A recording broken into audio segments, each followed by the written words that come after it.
Hi hello నమస్తే. నేను మీ Miller వాళ్ళ. మా ఊరిలో ఫస్ట్ టైం అయితే వినాయకులు అయితే విగ్రహాలు తయారు చేస్తున్నారండి. ఆ విగ్రహాలు ఏ విధంగా తయారు చేస్తారో పూర్తి వివరాలు చూపిస్తారండి. ఇక్కడ చూస్తున్నారుగా, ఇది వినాయకుని అచ్చు అండి. ఈ అచ్చులో ఈ విధంగా చిన్న చిన్న పార్ట్స్ వస్తాయంట. ఈ పార్ట్స్ని అయితే వాటి ప్లేసుల్లో వాళ్ళు మొదటైతే సెట్ చేసుకుంటున్నారు. తొండం దగ్గర, వెనకాల ఆర్చికి, కాళ్ళ దగ్గర మొత్తం అచ్చులు ఒక్కొక్క సైజులో ఉన్నాయి. ఆ అచ్చుని వాటి ప్లేసులో అయితే సెట్ చేసేసారు. ఈ అచ్చులన్నీ వాటి ప్లేసుల్లో కూర్చోబెట్టిన తర్వాత వాటి మీద ఒక రబ్బర్ లాంటి షీల్డ్ వస్తుందండి. ఈ రబ్బర్లో వినాయకుని విగ్రహం ఏ విధంగా రావాలనే అచ్చు పూర్తి డీటెయిల్గా అయితే ఉంటుందంట. ఇది రబ్బర్ అండి, బాగా స్ట్రెంత్ ఉంది రబ్బర్. ఈ రబ్బర్ని ఆ అచ్చుల ప్లేస్లో క్లీన్గా కూర్చోబెట్టేస్తే మనకు వినాయకుని విగ్రహం అనేది క్లీన్గా వస్తుందంట అండి. ఇక్కడ చూడండి, ఇక్కడ చూస్తున్నారుగా, ఈ విధంగా క్లీన్గా అయితే అచ్చుల పైన ఆ రబ్బర్ని అయితే కూర్చోబెట్టేశారు. ఈ పిఓపి వినాయకుని విగ్రహం తయారీలో మెయిన్గా యూజ్ చేసేది నార మరియు పిఓపి పౌడర్ అండి. ఈ నార అనేది మొదట గట్టిగా ఉంటుంది. ఈ మిషన్లో వేసినప్పుడు ఫుల్ ఫ్రీ అయిపోయి మనకు విడివిడిగా వస్తుందండి. ఎందుకంటే పిఓపిలో కలపడానికి ఈజీగా ఉంటుందంట. కాబట్టి ఈ విధంగా ఫుల్ ఫ్రీ చేసిన తర్వాత, నారంతా ఫ్రీ అయిపోయిన తర్వాత పిఓపి పిఓపి పౌడర్ని అయితే కలిపి వాటితో పాటు నారను కూడా కలిపి ఈ విధంగా ప్యాక్ అయితే చేస్తున్నారండి. వినాయకుని అచ్చు ఉంది కదా, ఆ అచ్చులో ఏ షేప్లో ఉంటే అక్కడంతా మొత్తం ఫస్ట్ పిఓపి పౌడర్ మాత్రమే పూస్తారు. ఆ తర్వాత పిఓపి పౌడర్తో పాటు నార మొత్తం కలిపేసి సపోర్టింగ్గా దాన్ని అయితే ఈ విధంగా ప్యాక్ చేసేస్తారండి. చూసారా, సైడ్లో అంతా ఫుల్ క్లీన్గా అయితే ప్యాక్ చేస్తున్నారు. ఈ వినాయకుని తయారు చేయడానికి ఒక 7 నుంచి 8 మంది వర్కర్లు అయితే పనిచేస్తున్నారండి. ఒకరు నీళ్ళు వేసి పిఓపి కలపడము, ఇంకొకరు నార తీసివ్వడము, ఇంకొక ముగ్గురు అయితే ఫుల్ పిఓపిని ఆ నారతో కలుపుకొని ఫుల్ ప్యాక్ అయితే చేస్తున్నారండి.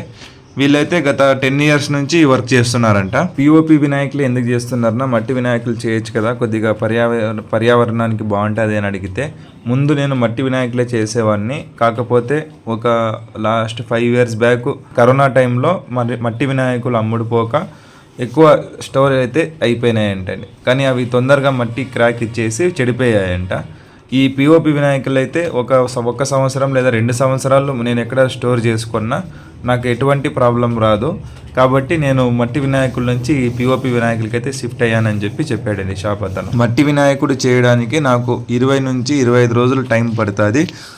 అదే ఈ పిఓపి వినాయకుడు అయితే 2 నుంచి 3 రోజుల్లో మొత్తం వినాయకుడిని ఫినిష్ చేసేయచ్చు. నాకు వర్కరు, లేబరు, అమౌంట్ కూడా తక్కువ అవుతుందని చెప్పాడు షాప్ అతను. ఇప్పుడు చూస్తున్న విగ్రహం అయితే 9 అడుగుల విగ్రహం అండి. ఈ విగ్రహం చేయడానికి 15 మూట్ల పిఓపి పౌడరు, ఒక 2 నుంచి 3 డ్రమ్ముల నీళ్ళు అయితే ఖర్చు అయ్యాయి. ఈ విధంగా నార మరియు పిఓపి సహాయంతో అంతా సెట్టింగ్ అయిపోయిన తర్వాత వెనకాల కర్రలు ఇచ్చి లాక్ చేస్తున్నారండి.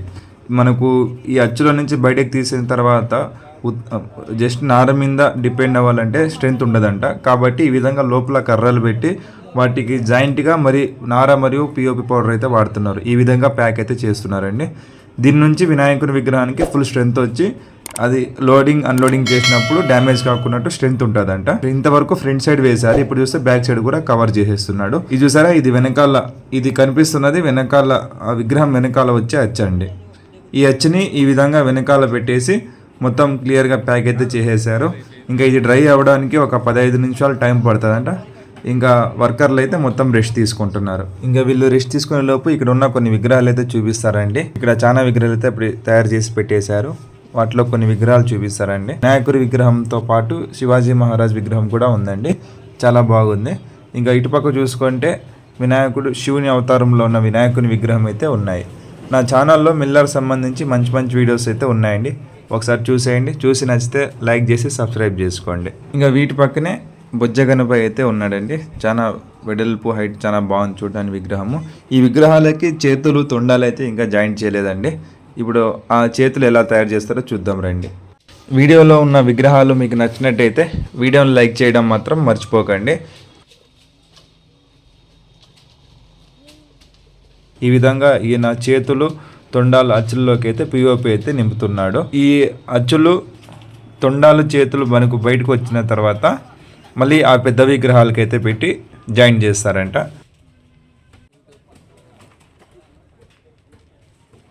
చూసారా, ఈ విధంగా ఇట్లా తీసిన చేతుల అచ్చులను వెంటనే బ్రష్తో అయితే ఇలా క్లీన్ చేసేసి మొత్తం వాటిని ఫినిషింగ్ చేసేసి కొత్త ఆరడానికి అయితే వదిలేశారండి. ఇంకా ఇవి కొత్త డ్రై అయిన తర్వాత ఇప్పుడు ఇక్కడ మనం ఇంతకుముందు చూసాం కదా విగ్రహాలు, ఈ పెద్ద పెద్ద విగ్రహాలకి అన్నింటికి ఈ చేతులు అయితే కలుపుతారంట అండి, మొత్తం జాయింట్ చేస్తారంట. ఇంకా ఇప్పుడు చేసిన వినాయకుని విగ్రహం అయితే డ్రై అయిపోయిందండి.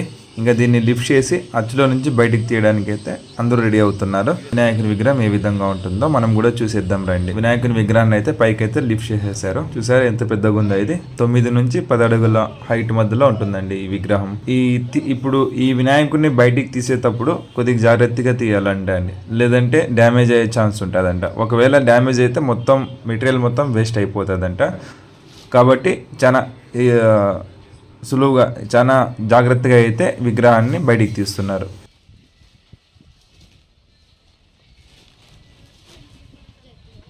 ఇప్పుడు చూసారా ఫ్రంట్ సైడ్ అచ్చు అయితే వచ్చేసింది.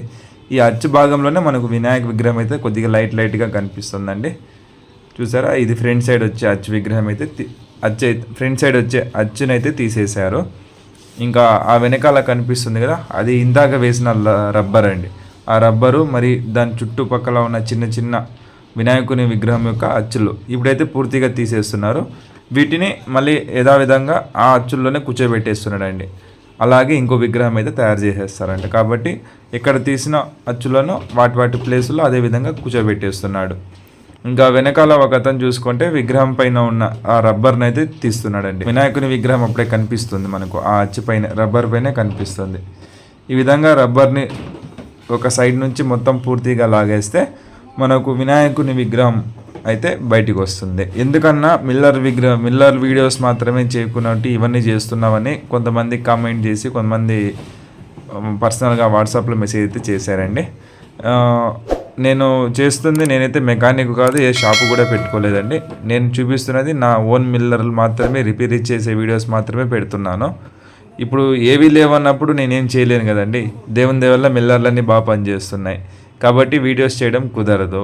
ఒకవేళ కొత్త వీడియోస్ ఏదైనా మిల్లర్ రిపేర్ వీడియోస్ ఏవైనా వస్తే ఖచ్చితంగా అయితే అప్లోడ్ చేస్తానండి.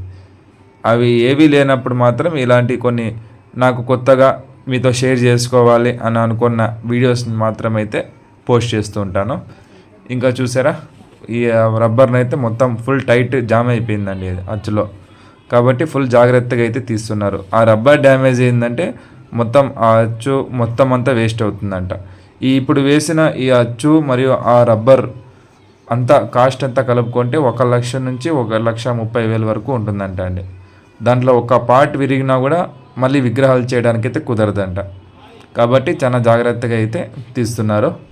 ప్రస్తుతానికి ఈ రబ్బర్ తీసిన తర్వాత పిఓపి రూపంలో వైట్ కలర్లో ఉన్న వినాయకుడు అయితే మనకు కనిపిస్తాడండి. దీనికి సంబంధించి మొత్తం ఫినిష్ చేసేసి మనకు కలర్స్ కానీ డిజైన్స్ కానీ మొత్తం వర్క్ అనేది ఒక 10 రోజుల తర్వాత అయితే చేస్తారంట. ఆ వీడియో కూడా మీతో షేర్ చేసుకోవాలంటే పార్ట్ 2 అనే కామెంట్ చేయండి. ఒకవేళ పార్ట్ 2 కావాలని ఎక్కువ కామెంట్స్ వస్తే ఆ వీడియో కూడా చేసి మీతో షేర్ చేసుకుంటా. ఇప్పుడు చూసారా, రబ్బర్ అయితే మొత్తం తొలగించేశారు. మొత్తం విగ్రహం అయితే బయటకు వచ్చేసిందండి. ఇప్పుడు ఈ విగ్రహాన్ని కూడా చేతులు ఇంకా సైడ్లో కొద్దిగా డిజైన్స్ అయితే లేవండి. ఇవన్నీ మరి జాయిన్ చేస్తారంట. ఈ విధంగా విగ్రహం అయితే మొత్తం బయటకు వచ్చేసిందండి. చూసారా ఎంత క్లీన్గా ఉందో.